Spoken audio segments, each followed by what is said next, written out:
দেখেন বন্ধুরা, আমি পটলগুলো কেটে কেটে সিদ্ধ করে নিয়েছি, তার সাথে কাঁচা লঙ্কাও সিদ্ধ করে নিয়েছি। তারপর জিরাগুলো ভেজে নিচ্ছি। আজকে একটা দারুণ রেসিপি বানাবো। এত মজা, ভীষণ মজা লেগেছে আমার। আমি শুধু এই ভর্তাটা দিয়েই ভাত খেয়ে ফেলেছি, এত মজা হয়েছে পটল ভর্তা। তো দেখেন, জিরাগুলো আমি একটু ব্লেন্ড করে নিয়েছি। তারপর সিদ্ধ করা পটল, কাঁচা লঙ্কা এগুলো ব্লেন্ড করে নেব।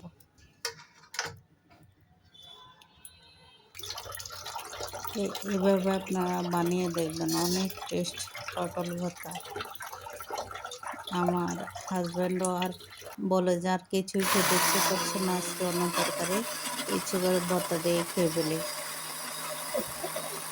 এগুলো ব্লেন্ড করে নিয়েছি।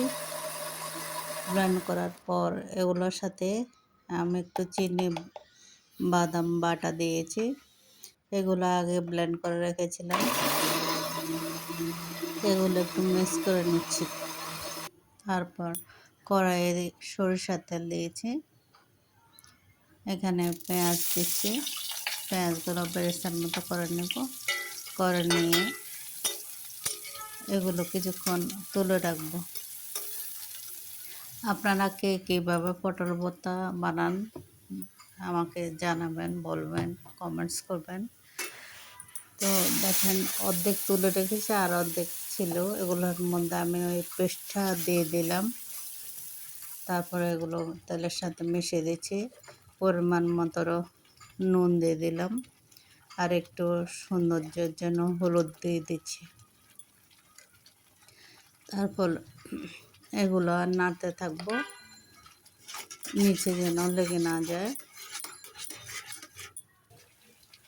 এগুলো অনেক একটু শুকাতে হবে, যেহেতু একটু ভিজা ভিজা, তো এগুলো অনেকক্ষণ নাড়তে হবে। দেখেন প্রায় হয়ে আসছে, এবার আমি নামিয়ে ফেলবো। যখন কড়াই থেকে উঠে আসছে তখন নামিয়ে ফেলবো। তার আগে আমি বেরেস্তাগুলো দিয়ে দিলাম। তারপর নামানোর পর আরেকটু কাঁচা সরিষার তেল দিলাম, দিয়ে এগুলো মিশিয়ে নিচ্ছি। হয়ে গেল দারুণ মজাদার ভর্তা। আমার ভর্তাটা কেমন হয়েছে সবাই লাইক, কমেন্টস এবং শেয়ার করবেন। সবাইকে ধন্যবাদ, সবাই ভালো থাকবেন।